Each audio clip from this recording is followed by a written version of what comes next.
네, 오늘 1월 마지막 주일 거룩하신 하나님을 만나기 위해 이 예배의 자리에 오신 우리 사랑하는 그린빌 가족 한 분 한 분의 삶과 가정과 또 섬기시고 경영하시는 모든 일터위에 우리의 작은 신음소리에도 응답하시고 또 우리의 약함을 사용하여 선한 역사를 이루어 가시는 하나님의 크신 은혜와 사랑이 함께 하시기를 기원합니다.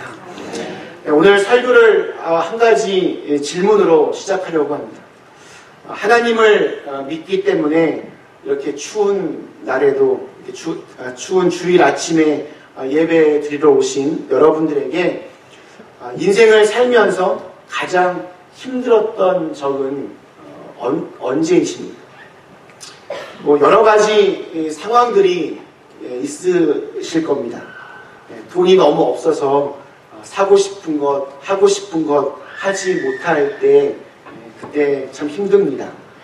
또 어느 날 갑자기 예고 없이 찾아온 어떤 병마와 싸울 때 참 힘이 듭니다. 혹은 가족이나 친구들과 관계가 어긋나서 아주 심한 마음고생을 할 때 정말 참 죽을 만큼 힘들 때가 있습니다. 사실 우리의 삶을 이렇게 힘들고 참 답답하게 만드는 것들은 너무 많아서 셀 수도 없을 것입니다. 그러나 하나님을 믿는 사람들에게 가장 힘든 순간이 언제입니까? 라고 물어보았을 때 아마도 하나님이 어느 날 갑자기 보이지가 않아요. 그런 말씀을 하시는 분이 아닐까 생각합니다. 깊은 하나님의 침묵, 끝을 알 수 없는 하나님의 침묵이 우리를 참 답답하게 하고 괴롭게 하고 어렵게 합니다. 돈은 있다가도 없고 또 없다가도 있지만 건강도 우리가 평상시에 잘 관리하면서 적당한 의료 서비스를 이용하면 되지만 또 사람과의 관계도 어제는 정말 다시는 안 보겠다 정말 원수처럼 지내다가도 어느 순간 또 오해가 풀어져서 또 그냥 죽고는 못 사는 관계가 될 때가 참 많이 있습니다. 그런데 하나님이 보이지 않으면 하나님이 더 이상 나와 함께 하고 계심을 느끼지 못하면 이것만큼 우리 그리스도인들을 참 당혹하게 하고 힘들게 하는 것은 없습니다. 하나님이 계시다는 사실이 강력하게 믿어지면 아무리 주위에 어렵고 힘든 일이 닥칠지라도 하나님께서 나에게 감당할 수 있는 시험을 주시는 거야. 하나님께서 이것을 지금 넘어서 더 좋은 길로, 더 선한 길로 나를 인도하시는 거야. 그런 마음을 품기 때문에 마음에 무거운 짐이 없습니다. 다 내려놓고 하나님께서 이끄시는 대로 내 삶을 이렇게 던지게 됩니다. 마음에 평안이 있습니다. 그런데 하나님이 느껴지지 않으면 이게 언제 끝이 날까 하는 그 두려움 속에서 우리는 참 많이 힘들게 됩니다. 지난 세기에 수많은 사람들에게 존경과 사랑을 받았던 우리 인도 빈민들의 어머니 테레사 수녀도 처음 그 선교를 시작할 때 엄청난 시련에 직면했습니다. 가난한 자들을 돌보라라고 하는 하나님의 음성을 쫓아서 인도의 캘커타라고 하는 가장 최악의 도시까지 찾아왔는데 그곳에서 이 테레사 수녀님은 하나님을 발견할 수가 없었습니다. 기대했던 하나님의 정말 기적적인 어떤 간섭도 없어서 1년 내내 두거를 하면서 아주 어려운 생활을 해야만 했습니다. 마더 테레사는 훗날 그 시기를 자신의 인생 중에서 가장 외롭고 또 괴로웠던 시기라고 그렇게 이야기를 합니다. 그 중에서도 가장 그녀를 힘들게 했던 것은 바로 하나님의 침묵이었습니다. 경제적인 어려움들이나 아니면 싸늘한 사람들의 시선이나 그런 것들은 그래도 사명감으로 내가 견딜만 했는데 아무리 기도하며 힘든 중에 하나님의 위로를 구하여도 이 마더 테레사는 하나님을 전혀 느낄 수 없었다라고 그렇게 고백을 합니다. 하나님의 부르심을 받아서 하나님이 원하시는 곳으로 갔는데 이 마더 테레사가 경험해야 했던 이 하나님의 침묵, 그것도 하나님이 가장 정말 필요할 때 경험해야만 했던 그 순간에 하나님은 침묵하셨습니다. 그리고 그것이 그녀를 너무나 힘들게 했습니다. 그리고 어쩌면 이것은 우리 모두가 다 한 번쯤은 겪어보았을 인생의 딜레마가 아닐까 생각이 듭니다. 성경에서 가장 의인 중에 한 명으로 소개가 되는 욥이라고 하는 사람도 심한 고통의 와중에서 하나님을 찾다가 지쳐 낙심하여 외치는 장면이 나옵니다. 그런데 내가 앞으로 가도 그가 아니 계시고 뒤로 가도 보이지 아니하고 그가 왼편에서 일하시나 내가 만날 수가 없고 그가 오른편으로 돌이키시나 배울 수가 없구나. 이유도 알 수 없는 어느 날 갑자기 닥친 그 고통으로 인하여 인생이 완전히 망가졌습니다. 근데 그를 더욱더 힘들게 했던 것은 사방을 둘러보아도 하나님이 안 계신 것 같다는 그런 자기의 마음속의 그런 목소리였습니다. 그러나 이 칠흑 같은 이 절망의 상황 속에서 욥이 바로 그 다음 구절에 아주 유명한 고백을 합니다. 그러나 내가 가는 길을 그가 아시나니 그가 나를 단련하신 후에는 내가 순금같이 되어 나오리라. 우리가 어떤 일에 실패하고 억울한 일을 당하면 무기력하게 이 절망의 자리에 나를 내버려 두시는 것 같은 이 하나님의 침묵에 굉장히 화가 날 때가 있습니다. 저는 목사로서 더욱더 그런 생각이 듭니다. 우리 성도님들이 아프시기도 하시고 또 여러 가지 안 좋은 소식을 전해줄 때마다 간절한 마음으로 기도합니다. 그런데 그것이 기도의 응답이 될 때는 너무나 기쁘고 정말 하늘을 날아갈 것 같은 기분이 들다가도 그것이 그냥 벽에다가 이렇게 외치는 것 같은 그런 답답한 마음이 들 때가 있습니다. 그러면 마음속에서 약간 화가 납니다. 하나님 왜 이 중요한 순간에 이 간절한 기도를 왜 들어주시지 않으십니까? 그러다 보면 그냥 사람들은 다 될 대로 되라 라는 식으로 나갈 때도 많이 있습니다.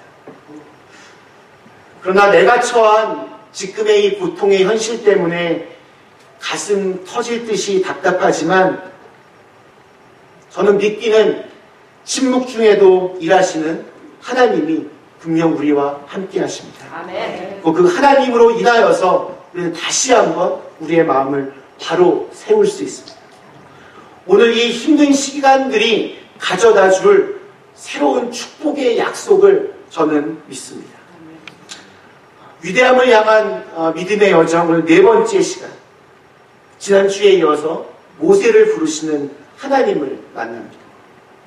사실 출애굽기 3장부터 7장 초반부까지는 끈질기게 모세를 부르시는 하나님, 그리고 끈질기게 그것을 거부하는 모세의 이 서로 긴장되는 이야기가 모두 8번에 걸쳐서 등장합니다.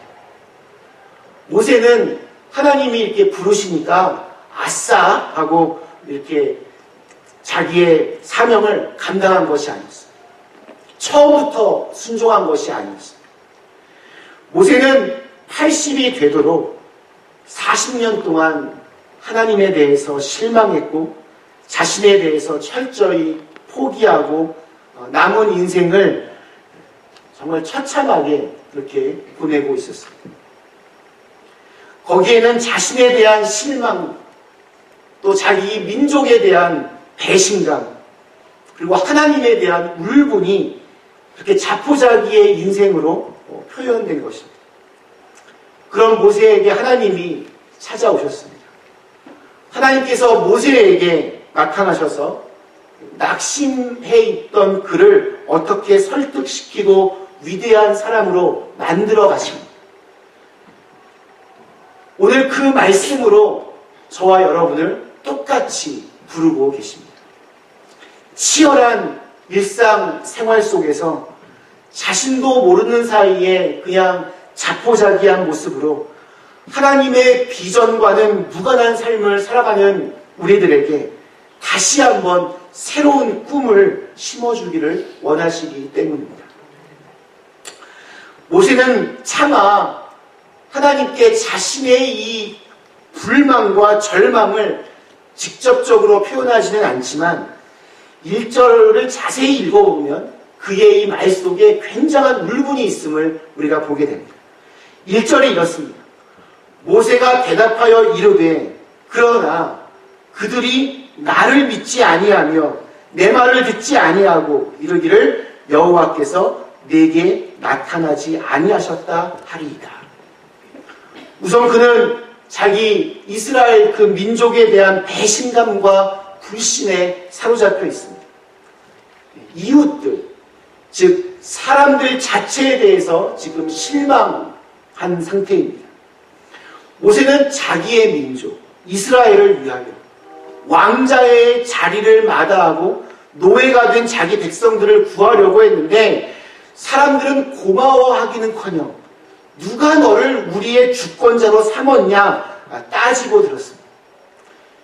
자기의 그 마음을 몰라주는 사람들에게 모세는 굉장히 큰 실망을 느꼈을 것입니다. 다음으로 자기 자신에 대해서 실망했습니다. 그는 사람들이 나를 믿어주지 않을 겁니다 라고 돌려서 이야기합니다. 그러나 그것은 핑계에 불과합니다. 실제로는 내가 내 자신을 믿을 수 없다는 것에 있습니다. 그래서 하나님, 나는 말을 잘하지 못합니다.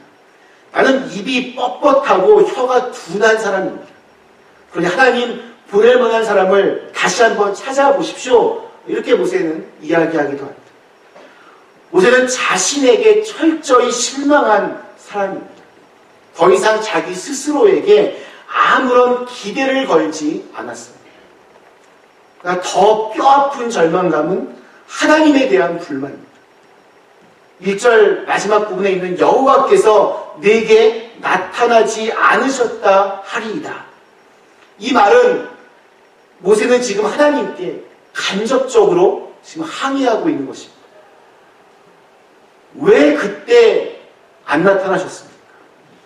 내가 좀 젊었을 때, 내가 좀 능력이 있을 때, 내가 좀 힘이 있을 때는 나타나지 않으시다가 80이 되어서 이제 노년의 나이가 되었는데 새삼스럽게 하나님이 나타난 것이 이 모세는 못내 서운한 것입니다. 그리고 나중에 13절에 보면 보낼 만한 자를 보내소서라고 그렇게 간접적으로 거부합니다. 나는 못하겠으니 다른 데 가서 알아보라는 그런 말씀입니다.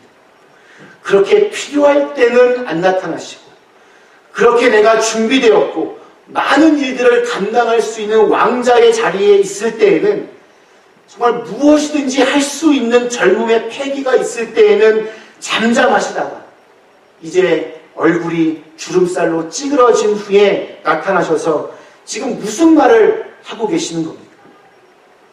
나는 당신에게 실망했습니다. 이제 사람들도 자신에게 더 이상 뭔가를 기대하지 않을 것이고 스스로도 지금 포기한 상태입니다. 다른 데나 한번 가보십시오.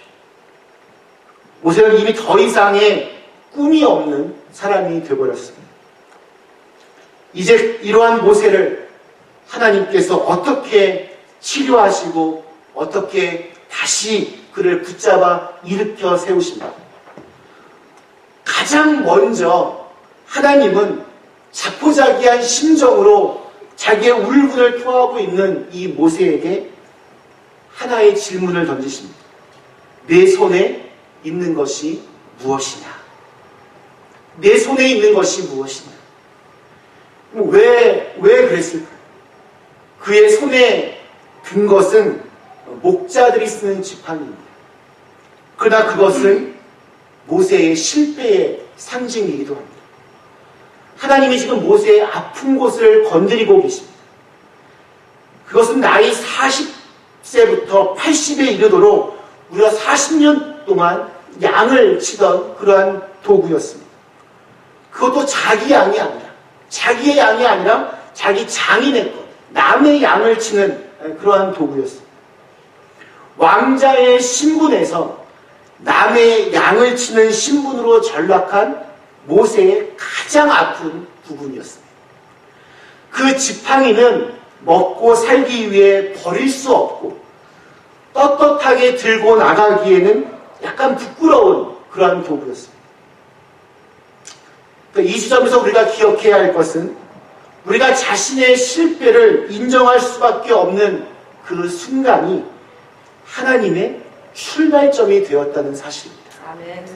여러분, 우리의 실패가 때로는 하나님의 도구로 사용됩니다. 우리의 가장 약한 그 부분이 하나님께서 일하시는 그러한 도구가 될 때가 있습니다. 이 모세의 실패의 지팡이는 하나님의 지팡이로 바뀌게 되었습니다.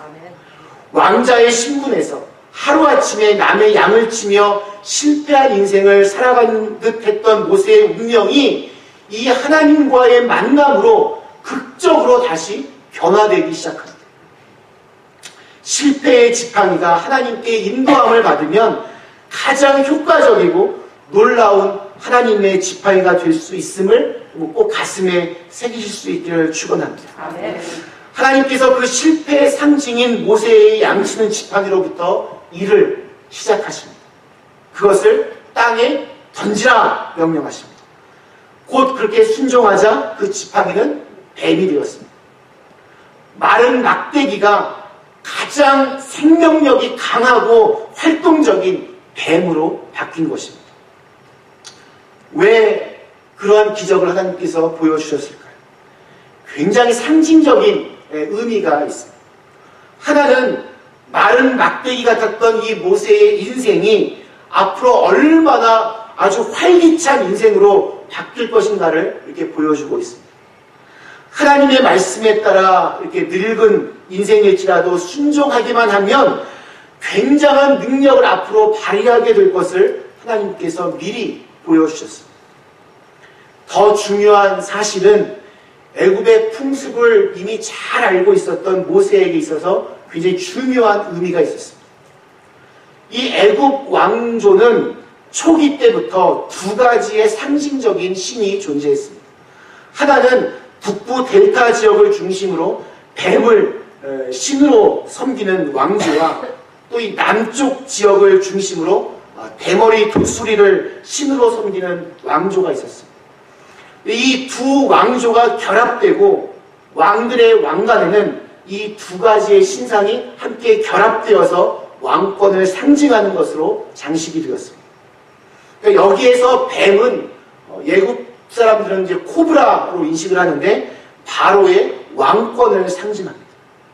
이러한 까닭에 뱀은 왕과 관련된 중요한 물건들, 왕관, 귀걸이, 미라 관들의 그 왕을 지키는 수호신으로 왕권의 상징으로 그렇게 장식이 되어 있었습니다. 이러한 사실을 왕궁에서 이미 잘 알고 있던 모세는 자기의 이 실패의 상징인 막대기가 뱀으로 변하도록 이적을 보여주신 하나님의 의도를 잘 이해했을 것입니다. 하나님의 말씀에 순종하니 자기 손에 든 지팡이가 왕권과 신의 상징인 뱀으로 변하니 얼마나 놀라운 일이었겠습니까?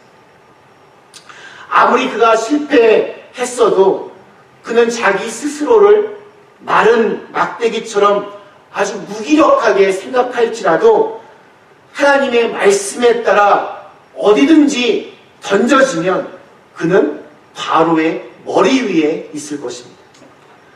그는 그들이 숭배하는 신처럼 될 것입니다. 근데 몸을 피할 만큼 활동적인 이 뱀을 보고 있는데 그 꼬리를 잡으라고 명령하십니다. 그럼 뱀을 잡을 때는 머리부터 잡는 것이 상식입니다. 근데 하나님은 그 꼬리를 잡으라고 하십니다. 하나님의 말씀이니 모세는 목숨을 걸고 순종을 합니다. 세상의 방식이 아니었습니다. 그 말씀에 따라 꼬리를 잡으니 손이 닿자마자 바로의 신이며 또 왕권의 상징이었던 뱀은 다시 초라한 지팡이가 되었습니다. 바로가 너무 무서워서 도망을 갔었던 이 모세에게는 충격적인 경험이었습니다. 모세의 손아귀 안에서 바로의 권세가 달려있다는 것을 보여주는 상징적인 사건이었기 때문입니다. 하나님 앞에서는 세상의 자랑이 아무것도 아니었던 것입니다. 놀라운 일이었습니다.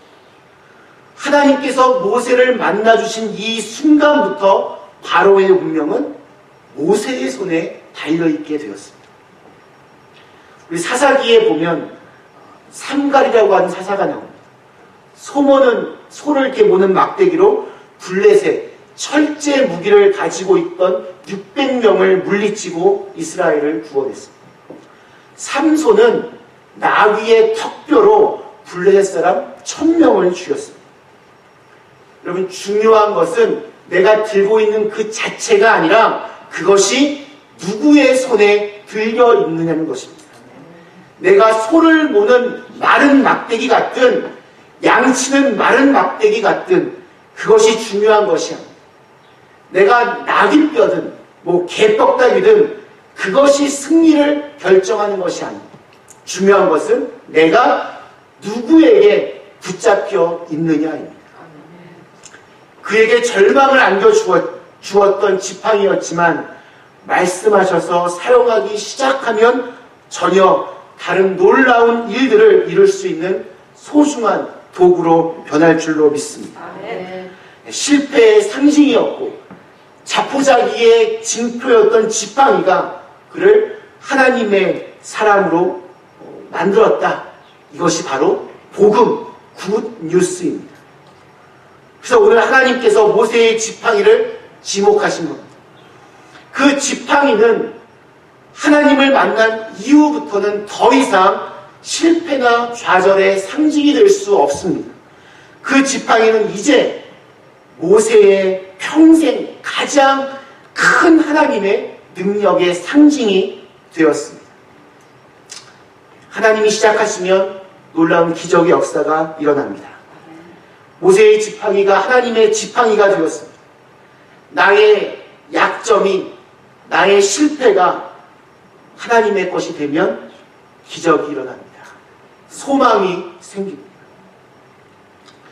마크 밀러라는 교수님이 작곡한 I Believe, 나는 믿네라는 곡이 있습니다. 이 노래 가사는 1945년 독일 유태인 수용소 지하실 벽에서 발견된 다음과 같은 낙서였습니다. 그 글은 어느 무명의 한 유태인이 죽음을 앞두고 벽에 쓴 글이었다고 합니다. 나는 태양이 비치지 않을 때에도 태양이 있는 것을 믿는다. 나는 사랑을 느낄 수 없을 때에도 사랑이 있는 것을 믿는다. 나는 하나님께서 침묵하실 때에도 하나님께서 살아계심을 믿는다. 우리들이 가져야 될 성숙한 믿음의 태도입니다. 하나님께서 고통 중에 있는 우리들의 기도를 지금 당장은 들어주시지 않는 것 같을 때에도 그 어둡고 캄캄한 그 순간에도 우리는 여전히 하나님의 살아계심을 믿어야 합니다. 하나님께서 우리들의 기도를 지금 듣고 계신다는 것을 먼저 믿어야 됩니다. 하나님의 침묵을 통하여 우리들을 훈련시키시고 우리로 하여금 더 큰 축복의 그릇을 준비하고 계십니다. 말씀 마치겠습니다. 사랑하는 그리스도 가족 여러분, 2019년을 시작하면서 우리는 위대함을 향한 믿음의 여정을 살펴보고 있습니다. 살면서 지나간 눈물과 실패와 또 간혹 있었던 기쁨의 순간들이 하나님의 강력한 도구로 쓰임받아서 이 한 해를 하나님의 승리의 해로 삼으실 수 있기를 간절히 축원합니다. 지금 여러분이 가지고 계신 것은 무엇입니까? 여러분 손에 든 것은 무엇입니까? 미국에 이민 와서 정말 열심으로 일하여서 이제 이것저것 내 몸의 부분들이 고장이 나고 또 내 마음도 점점 약해지고 점점 하나님의 믿음, 하나님을 향한 그 믿음의 마음이 조금씩 약해질 때가 있더라도 그 약한 그 고리를 하나님께서 이용하셔서 분명히 하나님의 살아계심을 드러낼 수 있는 강력한 도구로 사용해 주실 줄로 믿습니다. 아멘. 너의 실패와 과거의 절망을 이제 내가 가져가겠다. 그것을 위대한 하나님의 지팡이로 내가 바꾸어 줄 것이다. 그리고 그 강력하고 완벽하게 효율적으로 그 지팡이를 사용하면서 절망에 처한 사람들을 그 지팡이로 구원하여라. 내가 널 쓰기를 원한다. 더 이상 그렇게 세상에 축 늘어져 있지 말고 나를 따르라. 내가 붙들어 주겠다. 사랑하는 교회 가족 여러분, 중요한 것은 나의 지금의 상태가 아닙니다. 나의 재력도 아닙니다. 나의 나이도 아닙니다. 나의 평판도 아니고 세상의 눈총도 아닙니다. 단 한 가지, 하나님을 만나는 것입니다. 아멘. 하나님의 말씀을 듣고 순종하는 것입니다. 아멘. 그분의 손에 붙잡힌 바 되는 것입니다. 혼자만의 힘으로는 할 수 없어도 하나님께서는 하실 수 있습니다. 아멘. 그 위대하신 하나님의 손길이 저와 여러분의 삶 속에 늘 충만하게 임하시기를. 그래서 오늘의 힘든 시간들을 통해서 오히려 하나님의 살아계심을 더욱더 강력하게 경험하실 수 있기를 주님의 이름으로 간절히 축원합니다. 우리 주신 말씀을 생각하며 잠시 우리 결단하며 기도하도록 하겠습니다. 잠시 하나님